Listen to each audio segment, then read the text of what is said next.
All right, thank you, everyone. I'm Lee Lockwood. I'm delighted to get a chance to talk to you about public finance in the age of AI. Um, any remaining errors are because I just learned about Chad GPT, which and now he's not even here. So, all right. Okay, so public finance in the age of AI, as we all know in this room, leading AI labs are targeting transformative AI, in short order. Our goal in this paper is to basically take the really core principles of public finance theory and apply those to transformative AI scenarios. And the scenarios in particular, we'll consider this kind of two-stage. Stage one, basically declining labor share as increasingly powerful machines displace labor, and perhaps inequality rising as well. And then a stage two where very powerful AGI systems aren't just generating the vast majority of economic value, but even maybe consuming or absorbing a lot as well. And just to be clear from the outset, it's not that this is our best forecast or anything of what's going on, but it shares, it takes a couple of the key themes that we wonder about in transformative scenarios and kind of does a really stark case that will really stress test the kind of core public finance ideas. And the main reason that's a big stress test is, as you all know, many tax systems rely really crucially on the labor tax base. So, decline there is going to be a big deal. And then also in the kind of core equity efficiency trade-off, the efficiency part is about distorting labor supply. And so if labor supply becomes less important, that can really transform how the same principles of public finance map into policy implications. So it'll necessitate new frameworks. And so we're trying to take a first step building toward that. So as a way of kind of setting the stage, I'll just kind of quickly review optimal taxation in the current economy. So of course, there's a big literature and, with many economists contributing, not universal agreement on how the principles of optimal tax translate into current policy practice, but these kind of core ideas command pretty widespread agreement. So one is that the kind of core tax base is taxing labor earnings and consumption. Where the extent of taxation, in optimal theory here, we're balancing the equity gain from redistribution against the distortion cost from distorting labor supply. Uniform commodity taxation. So despite the intuitive appeal of taxing yachts more than McDonald's or something, that under pretty broad conditions, you want to tax different consumption goods equally. And actually, an implication of that is that you wouldn't want to differentially tax goods over time, so you don't want to tax the normal returns to capital. So that's the translating theory into practice for the current economy. And so now, as a kind of a roadmap for where I'm going in the presentation, and kind of a preview of results as well. So that first line is just kind of restating that in the current economy, we're relying very heavily on labor taxation and secondarily consumption tax, and not as much on taxing the normal return to capital. In stage one, where the labor share declines a lot, that's basically necessitating a shift away from labor tax base. And in under kind of core assumptions, standard models, the suggestion is to shift much more heavily to taxing consumption and not, capital tax being only a kind of secondary thing that picks up what consumption tax couldn't do. And then in the stage two, really transformative AGI economy, where humans aren't contributing much in terms of labor and maybe wouldn't be having much consumption but for if we are taxing machines. And then that's basically necessitating this shift toward maybe capital tax or other measures that are capturing some of that value.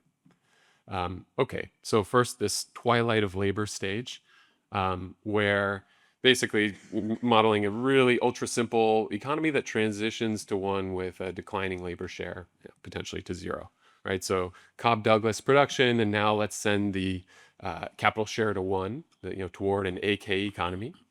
And just simple, three tax instruments where you have these linear or proportional taxes on labor earnings, consumption, or capital returns. So kind of core results that come out, capital income tax is dominated by these other taxes. Why? Because that's the one that's distorting this intertemporal choice, how much we accumulate, how fast the economy grows, whereas the others don't do that. And then, of course, as the labor share declines more and more, relying purely on a labor tax it's raising less and less revenue as a fraction of the economy, so you have to shift toward a consumption tax. In terms of the optimal tax mix here, I'll be kind of fast about the equations, but the intuition I think is clear. The consumption tax, optimal consumption tax that's unconstrained by other considerations outside the simple model, actually would fully eliminate any association between marginal utility, basically how much the planner wants to get resources to someone, and their initial capital stock. So kind of a full redistribution on that dimension. And one reason you can do that is you have these two tools accomplishing the same goal, and so this other tool being the labor tax. Labor and consumption tax are both equally, or kind of together, distorting this labor supply choice. So you set consumption tax to basically redistribute away this initial inequality in wealth, and then just the labor tax to make this equity efficiency trade-off between where you can see from this second equation here that basically the kind of right-hand part with the covariance, that's the sort of equity part. The more that heterogeneity in labor earnings is associated with heterogeneity in marginal utility, planner wants to engage in more redistribution, and then the 1 over epsilon being the efficiency cost part, right? A bigger epsilon, a bigger labor supply elasticity, this makes it more costly to do more redistribution. So it's just kind of a classic style result there. So, in terms of implications here, in the simple model without other checks on the level of consumption tax, you potentially tax consumption quite highly to address this wealth inequality. And wage inequality is going to matter for how much you want that overall labor wedge to do the work. And then, of course, as wages go to zero, you're forced to rely on the consumption tax alone, and then potentially quite heavily, which sort of transitions to the next point here, which is maybe, to me as a public finance person, this was the most interesting thing that I kind of hadn't. It was harder to anticipate at the outset, but the return of Ramsey taxation. So by Ramsey taxation, I just mean this differential taxation of different types of consumption goods, differential commodity taxation. So why Ramsey differential taxation returns? I'll first say why it's basically thought to not have a role in rich countries in the current regime, current economy. So the rule of thumb here is that mostly uniform commodity taxation is close to optimal in the current regime, given the administrative and other costs involved in differentially taxing commodities. And the main reason for that you can think of is it's not that there's no theoretical reason that you'd want to differentiate, but that this core distortion about distorting labor supply puts a check on how much redistribution we want to engage in at tax rates that aren't so significant that this sort of suboptimality from not optimally differentiating is basically small enough that admin costs can dominate. So it's basically, it's not that there are no distortions from this uniform commodity taxation. It's that they're sort of inframarginal with respect to this labor distortion. And so for that reason, you can anticipate that then when we consider transformative scenarios with where labor is much less important in the economy, that means that the efficiency cost from distorting labor is much less consequential, which other things equal is going to mean, and maybe other things will be reinforcing this with higher inequality and such as well, ramping up the optimal extent of taxation, which then would ramp up all these other types of distortions. For example, distortions that you have with a uniform commodity taxation include evasion, right? If different goods are more or less easy to evade taxation on, or harder to tax for whatever reason, and somewhat related, home production, right? That taxing, home production, like situations in which consumption activities take time, but different types of consumption activities take different amounts of time, or more or less goods versus time intensive.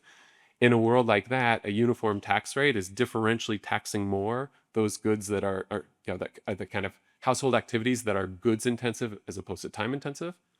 So applying this type of idea, the principle is that you would like to equally discourage basically all activities, right? That would, if you could equally discourage all activities, that's a lump sum tax. You're not distorting everything. So how do you do that when you have differential evasion and differences in time intensity of household production? Is that you try to adjust other taxes in order to mimic the tax that you can't do. So for untaxable or high evasion goods, find their complements and bump up the taxes on those as a way of kind of indirectly taxing them, or decrease the taxes on their substitutes. Similarly, with household production, the more time intensive household production activities, whatever, doing dishes by hand with soap and a sponge instead of the dishwasher, you want to tax, increase the tax on the goods involved in the more time intensive ones relative to the time savers. So separate point, this isn't the Ramsey point, but related to differential taxation of different types of goods in the economy, that transformative AI seems likely, we think, to increase the gain from differentiating between fixed factors and reproducible capital. That especially as capital becomes more important in the overall economy, that this usual, so the prescription from optimal tax theory is always the same, that if you can identify fixed factors and tax them without too much other, administrative type costs, that's this pure lump sum tax that we would love to lean on as much as possible. Of course, there's many difficulties in identifying those, but the returns from doing so could become much, much larger. So that might play a more important role as well. Okay, and this second stage, optimal taxation in a world of AGI, where by here we mean pretty scenario that is far from the current economy, where not only are these AI systems powerful enough to be increasing output quite a bit, but in fact are potentially autonomous enough, or that are absorbing resources as well. And maybe that's reinvesting resources into their own improvement. Maybe that's absorbing it for goals of their own. But in any case, that could mean that an increasing share of output in the economy is totally bypassing human consumption. And so that kind of our typical taxation of human even capital returns or consumption wouldn't on its own catch any of this. So write down a really simple model of a two-agent economy, right, where one agent, the AGI, is the sole producer of output, and it's also accumulating capital, has some goals of its own, how it's trading off spending capital versus investing. The government is just simply taxing the AGI to give to the humans, because the humans are just passively consuming tax revenue. That's their source of resources. And then the question is how to optimally sort of harvest from the AGI. So what we write down, in a very simple model, there's an exact equivalence basically between this optimal harvesting type problem and like the workhorse Ramsey consumption saving problem, where you're deciding how much to eat today versus later, and the trade-off being you can buy saving more today, you can enjoy higher living standards in the future, where so this optimal tax rate on the AI's capital is 1 minus the discount factor beta, right? So a more patient society is going to optimally not tax quite as much, don't grab as much capital today, because that means your AI has more capital tomorrow in order to produce more abundance that we get to enjoy then. So very analogous to harvesting a growing forest, and that optimal harvest rate will just kind of note that at least in the simple models, like the human time preferences were really the crucial thing determining how we made that trade-off, rather than any features of the technology and other factors. Okay, so now that's just very the kind of core elements of public finance and how they might be different. And now there are many types of policies have been proposed around AI to solve some of these and related issues. So this table is basically taking on the left column several policies related to AI that have been getting increasing attention, and then just trying to map it in our framework from an optimal tax perspective. What are those taxes in the simple model? What do they map into? And then then what's, as a result of that, what stage does our analysis suggest we would want to rely on those heavily versus be less relevant? So things like token taxes, robot service tax, digital service tax, those are all things, especially if we're limiting ourselves to thinking about those tokens and such used in final use, like consumption. That would be an important thing to be taxing in stage one, especially as those types of goods are comprising a bigger share of consumption. Whereas things like taxes on compute and robot ownership, these accumulable factors, that would be capital taxes that we would worry about this distorting this intertemporal choice and reducing innovation and growth. So would only turn to that later in stage two, where we're kind of limited in what else we can do. But with the underlying principle here being, a core principle that we have today in the current economy, which is tax as closely as possible to the final use consumption, rather than sort of upstream from that and also distort production in the process, right? So not production, not capital. Okay, so we had really helpful discussions with our discussant Matt about how actually, in some ways, one could frame this as we need these really fundamental, far-reaching changes to the system, or actually that many aspects of our system could are kind of doing similar things and could be adapted in a reasonable way. So I assume he'll talk some about that. So, but in terms of talking about preparing for these stages, shifting from labor toward consumption taxation. In the current economy, there's a very close equivalent between taxing them on the left-hand side of the constraint or taxing them on the right. So it's actually not that, there are some transition issues with consumption taxing pre-existing wealth, but that's a shift that one can do even in advance and with no harm and potentially some good. Building capacity for this differential commodity taxation, which might become more important. Of course, we're envisioning these transformative scenarios where it's hard to know if the labor distortion becomes so much less important, presumably other distortions rise in importance. It's really hard to forecast what those might be. In the current economy, we think that this household production and evasion would be crucial, and that would be causing big gains from differential taxation. And then maybe moving toward getting infrastructure toward identifying and taxing fixed factors. And for stage two, it seems like the most natural way of, kind of lessons that we have now in institutions now that could be used to sort of harvest from the AGI would be maybe the corporate tax for AGI entities. And, just thinking about what frameworks we would use for that and measurement issues. We're in this room because we at least think there's enough of a probability, right, of this, transformative changes coming about from AI, and that there's a lot of tax type reasons to think, thinking about again these fairly extreme scenarios that are far from the current economy, but I think it's useful to think of them in advance for many reasons, but including that. Things like shifting toward consumption taxation to the extent that that's foreseen, that taxes saving in capital today. So, there's many reasons maybe you want to get out in front of the curve, even beyond just kind of preparing. So in the stage one, evolving from, really a heavy reliance on labor taxation toward more consumption taxation, and stage two, thinking about this AGI harvesting, building on existing infrastructure. So thanks very much. Thanks for the introduction. It's wonderful to be here. It's a wonderful paper to discuss. I've never been to an AI conference before. I appreciate being brought in as the public finance pinch hitter, so I will do my best. Do you want this one? Sure, for now. There are so many connections between the discussion we're going to have and other papers that we've done this morning, so I'll try to draw them out as we go, but maybe in the Q&A those can come out too. And as Lee foreshadowed, I think I'm going to reassure you a bit.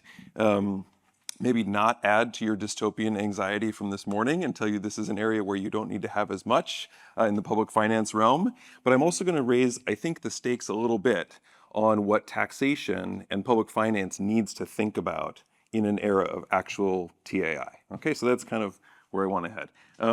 What are they really doing in this paper? It's a wake-up call. And so wake-up call with two pieces. The first is, look, AI is going to restructure our economy. That's what we're taking as given here. And that means it's going to restructure our public finance system. If you think about some of the biggest transitions in history, of our economy, they are concomitant with a change in public finance. The rise of the social welfare state, the rise of VAT taxes, increasing progressivity of tax rates, etc. And we're probably on the cusp of another one of those. So how is public finance going to need to change? And then related, that means public finance theorists and policymakers and economists in general need to get our act together, both within ourselves to think ahead of the curve, and then to get the rest of society ready for what these changes might be. And so to that extent, I think these are incredibly important challenges to issue now to a room of people like this, while it's still early enough that we can plan ahead. Let's get on to their specific claims and talk specifically about them.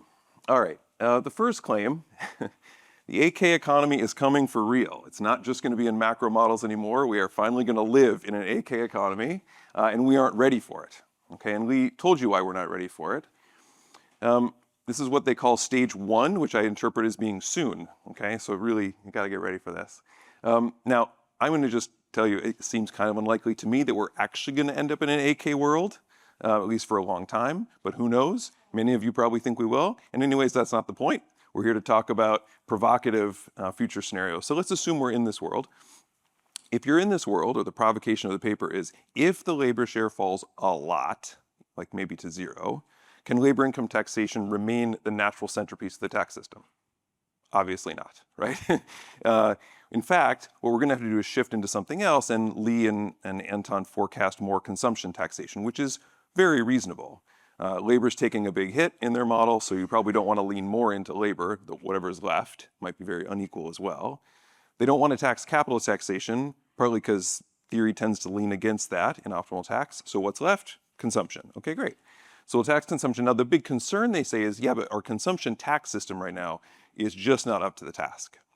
It's not nuanced enough. And what do they mean by that? So it's too bad Joe isn't here, because this is all about Atkinson-Stiglitz 76. So Atkinson-Stiglitz 76 is this, now it's almost his 50th birthday, so I was going to congratulate him if he were here. But the basic intuition of Atkinson-Stiglitz, and Lee laid this out for you, is that, look, we're already taxing labor income, so we're distorting the consumption leisure margin. You shouldn't also distort within the consumption basket what people get to choose. That's piling distortion on distortion. So leave the consumption basket alone and tax consumption uniformly. That's Atkinson-Stiglitz intuition. Okay, well now we don't have to worry about the consumption leisure margin. So what do we do with consumption taxes? Maybe we don't need to be uniform anymore. And in fact, Atkinson-Stiglitz gives you the intuition you need there too. So one of the big exceptions to Atkinson-Stiglitz is, look, you can use consumption taxes to tax complements to leisure, and therefore push against the consumption leisure distortion. And what Lee was telling you is, okay, well that tells us how we might use them in a consumption tax world. There's some things we don't know how to tax very well through a consumption tax. Home production, goods that can be evaded, etc. Well, great, let's tax complements to those, for instance. So that's the kind of things he was telling you about taxing home production, to try to make consumption taxes truly uniform in a Ramsey minimized distortion sense. He also mentioned we're going to want to get better at consumption tax evasion problems. I mean, a lot of consumption taxes are hard to evade, like VATs are almost self-enforcing, but on the other hand, some things are likely to be avoided, especially if they're differential. So we're going to have to get better at that. I think all this is really nice. These are really nice insights, totally plausible ideas. Of course, as soon as you talk about complexity in taxes, that's other problems, but I think we can probably, most of us, get on board with these. At the same time, I have this nagging suspicion that there's a bigger fish to fry, even here in stage 1. And so let me tell you what I mean about that. I started by saying we're in the cusp of a restructuring of public finance, and I don't think of a starring role for consumption taxes as being quite qualifying as restructuring. And you know, we foreshadowed some of this. I mean, VATs are common, not here, but everywhere else in the developed world. We have lots of progressive transfers out there doing a lot of the work on the inequality side. You know, you extend to super VATs. I think that's super plausible in the future. I can't imagine that being particularly controversial. For a very long time, tax theorists have talked about progressive taxes on consumption, which you can get with just taxing the difference between income and saving in a progressive way. And so again, this is not even that far from US policy now, because we have so many deductions for saving. So this idea of using consumption taxes just a little more aggressively, I think is eminently plausible, but not radical. Especially, and we didn't talk about this very much, but underneath all this AK talk is the fact that Y is going through the roof because of transformational AI. And it starts to seem like some of these second order distortions in non-uniform consumption taxes, like no big deal, right? Like let's not worry about those. But there is a really big change in AK, which we talked about this morning with Betsy's paper and Ioana's discussion. Nobody's working, okay? So literally we're moving from a not working as an exception to working as the exception because literally there's no labor income. So this seems like the main public finance challenge to me in stage one, and why there's really so much fear about AI. And so, they of course are aware of this and they say, well, look, we're gonna have all this great consumption tax revenue. We could use this for a UBI. And I'll just, cards on the table, that makes me nervous. Now it makes sense in their model because they have these linear tax rates. They don't have kind of more fancy tax instruments they can use. So they push it out to people through a UBI. And this is where we connect a lot to this morning's conversation. It's true in this model, they don't have to worry about discouraging work, which is why a lot of people don't like UBIs because they think it'll discourage work. Remember, there's no work here, so no problem. I do worry about the meaning that work brings, or maybe the meaning that new types of activities could bring that people can spend their time doing to give them actual meaning. And so I would love us as public finance theorists or economists or whatever to think about using, if it's consumption tax revenue, really creatively to in fact support this meaning giving to the people who are being displaced. Maybe we could subsidize the work that people do, if that's work in the arts or work in caregiving or community building. Is there a way we can use this money to subsidize that work and therefore give people a chance to do what really means something to them? Or maybe we can use spending to generate new opportunities. Some of you know I work on the space economy. Look, let's create amazing new adventures for humanity to go on as part of creating meaning with all this revenue. But I do worry about the UBI. And this is, I guess, bottom line, one place where our current understanding is really not up to the challenge. Like we have not thought through how to use public finance to fix this problem. Okay, that was stage one. Stage two is even further out, right? So stage two, or out there, even consumption is going to be dominated by AI, then what? And here, they're very worried about what we're going to do because we're going to be compelled to tax capital. That's the only income left of any size, essentially, if our goals keep scaling with output. And that makes them worried because optimal tax theory tends to say, well, be careful about taxing capital. You're going to discourage accumulation, and that has big efficiency costs. And so Lee talked you through the optimal result, which is super intuitive and I think totally plausible, at least qualitatively. Quantitatively, who knows how robust it would be, but that's fine. The intuition is great. And they point out another totally reasonable idea that we should tax fixed factors. If rents are going up because of transformational AI, taxing rents tends to be generally a reasonable thing to do. And they have a point that taxing capital in these ways is a radical shift from standard theory, at least how a lot of optimal tax theorists talk about it. If Joe were here, he would disagree.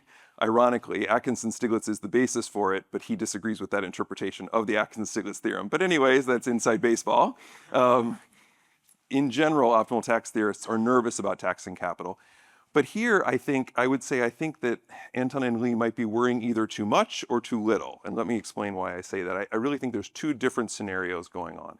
So one scenario, remember this is now stage two, we're really in the TAI phase here. Version one, humans are still in charge, okay? And in that case, I don't actually think we would worry that much about taxing this capital. And I say that because if you step back, taxing capital is actually totally commonplace in the world. We tax capital all over the place. Dividends, interest income, capital gains, we tax corporations. So it's revolutionary in theory, but not in the world. And why is that? So I think taxation can seem very dry and very boring and about little tiny trade-offs. But when you really step back or you read somebody like Adam Smith or somebody who really thought hard about it, taxation is about the relationship between the state and the market. It's about legitimizing the overall political economy system we have. And so, of course, we've come to this agreement in most high-income countries that we're going to tax capital. Like that's part of how we're going to buy into this system. And so it might discourage capital accumulation, but it probably has more important benefits in terms of legitimizing the system. And for sure that's going to be true in an age where AI is the only one making any money off of its capital. I don't think we're going to have anyone thinking twice about taxing capital income, in other words, once we get to stage two. I'm almost out of time, so I'll be quick. That was version 1. Version 2 is that humans are not in charge of this incredibly powerful AI. And here, I'm actually more worried than them. Maybe not just about the tax system, but I don't even know why we're getting to tax AI. What does that mean?